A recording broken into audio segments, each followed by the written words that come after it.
Shalom untuk kita semua. Baik, perkenalkan nama saya Jonathan Ferdinand Talo.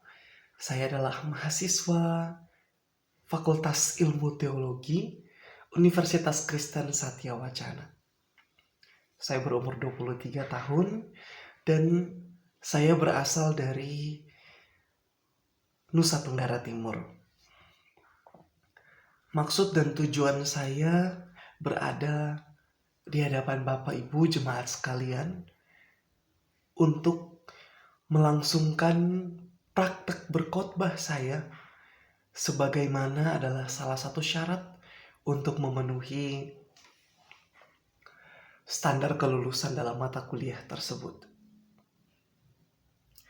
Baik, sekali lagi shalom untuk kita semua. Tema renungan pada minggu ini adalah berawal dari mendengarkan. Dari tema ini ada dua kata yang harusnya kita sorot. Kata yang pertama, berawal. Dan kata yang kedua adalah mendengarkan. Namun, kedua kata ini seringkali diabaikan dalam keseharian kita. Seringkali disepelekan dalam keseharian kita sebagai manusia. Kita sebagai manusia terlalu sering memakai kedagingan kita, keegoisan kita untuk hanya mau didengar, namun enggan sekali untuk mendengar. Coba saya ajak kita semua untuk merenung sejenak. Apakah kita sudah menjadi pribadi yang mendengarkan?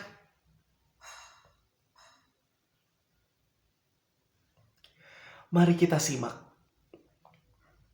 apa yang ingin Tuhan sampaikan kepada kita lewat Injil Yohanes. Dalam Injil Yohanes pasal 14 ayat 23 hingga ayatnya yang ke-29, pada saat itu merupakan malam terakhir dari Yesus bersama murid-muridnya. Pada saat itu, Yesus mengungkapkan dan menyatakan terlebih dahulu bahwa sebentar lagi dia akan disalibkan. Dan kesedihan memenuhi tempat itu.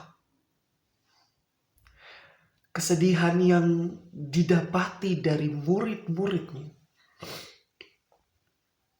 yang dimana mereka sudah mengetahui bahwa sebentar lagi guru mereka akan disalibkan.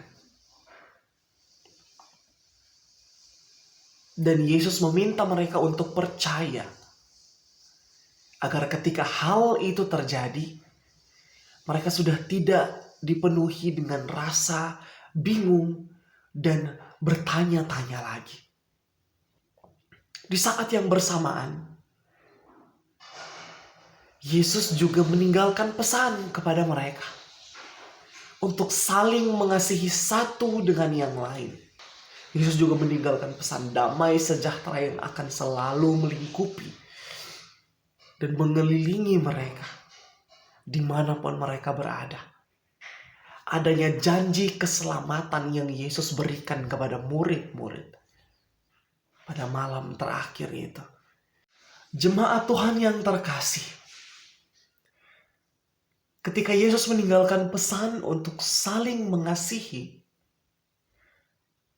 sikap dari mendengarkan ini adalah salah satu hal kasih yang bisa kita perbuat dalam keseharian kita untuk mengasihi sesama kita. Karena ketika kita mendengarkan firman Tuhan, ketika kita mendengarkan Injilnya, kita sudah mengasihi Dia. Namun sangat bertolak belakang dengan apa yang terjadi sekarang. Situasi dunia yang sekarang ini. Situasi kita di sekeliling kita. Orang-orang enggan untuk mendengar. Apalagi untuk datang ke gereja.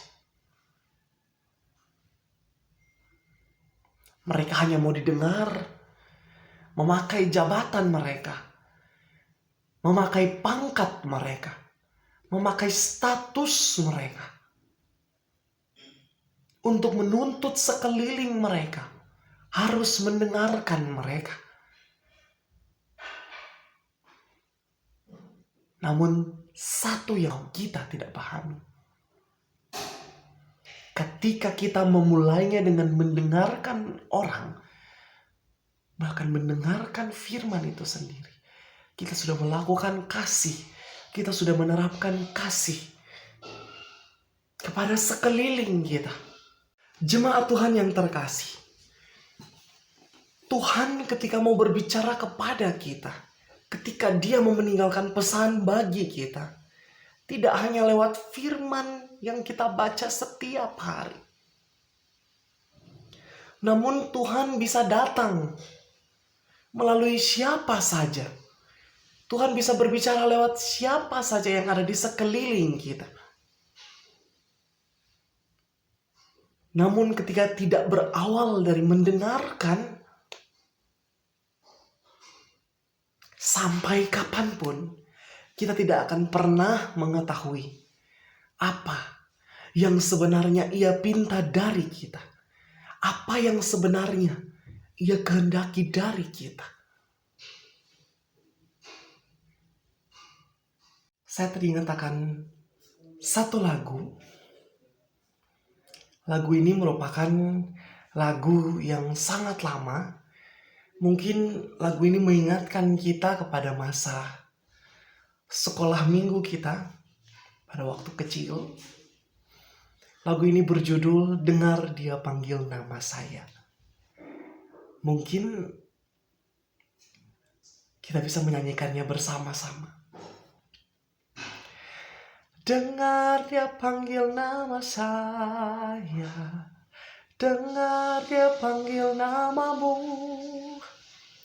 dengar Dia panggil nama saya, oh juga Dia panggil namamu. Ku jawab ya, ku jawab ya. Ku jawab ya Tuhan, ku jawab ya Tuhan, ku jawab ya.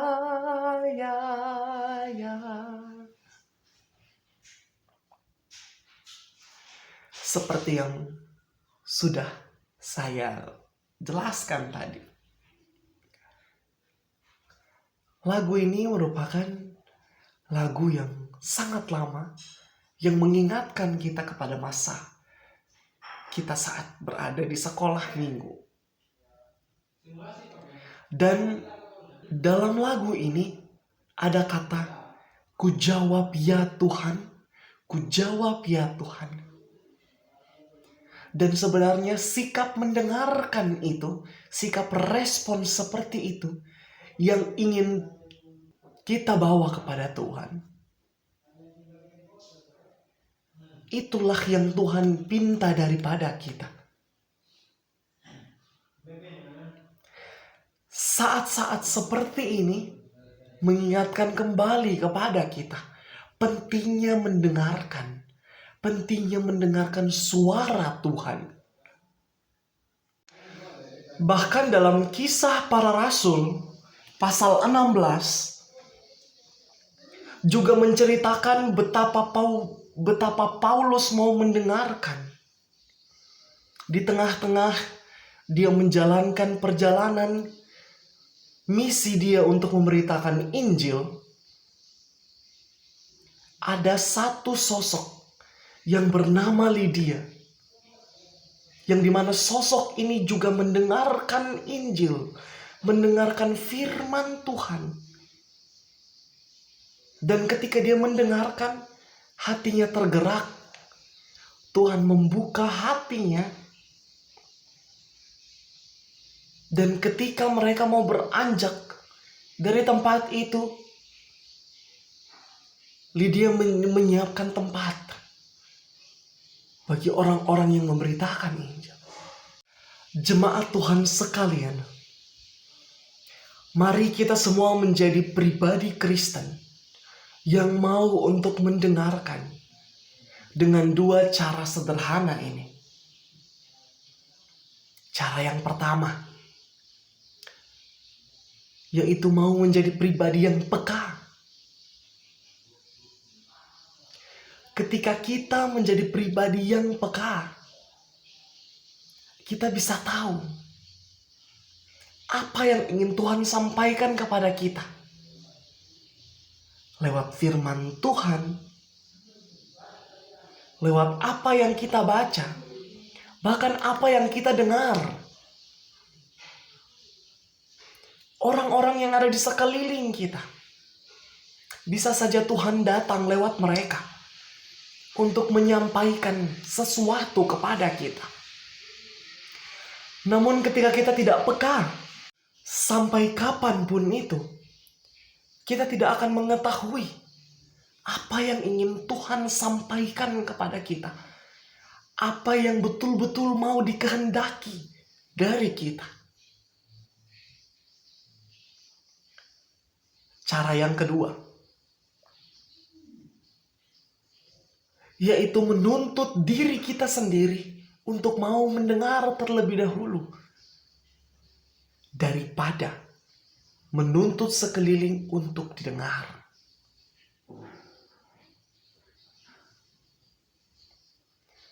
Jemaat Tuhan sekalian, ketika kita terlalu terbawa dengan jabatan kita, status kita, pangkat kita, dan ketika kita terlena dengan hal-hal seperti itu, kita akan menuntut orang untuk lebih banyak mendengarkan kita daripada kita yang mau memberi contoh untuk mendengarkan terlebih dahulu. Makanya dari situ, marilah kita menuntut diri kita untuk terlebih dahulu mendengarkan. Bukan menuntut orang lain untuk didengar.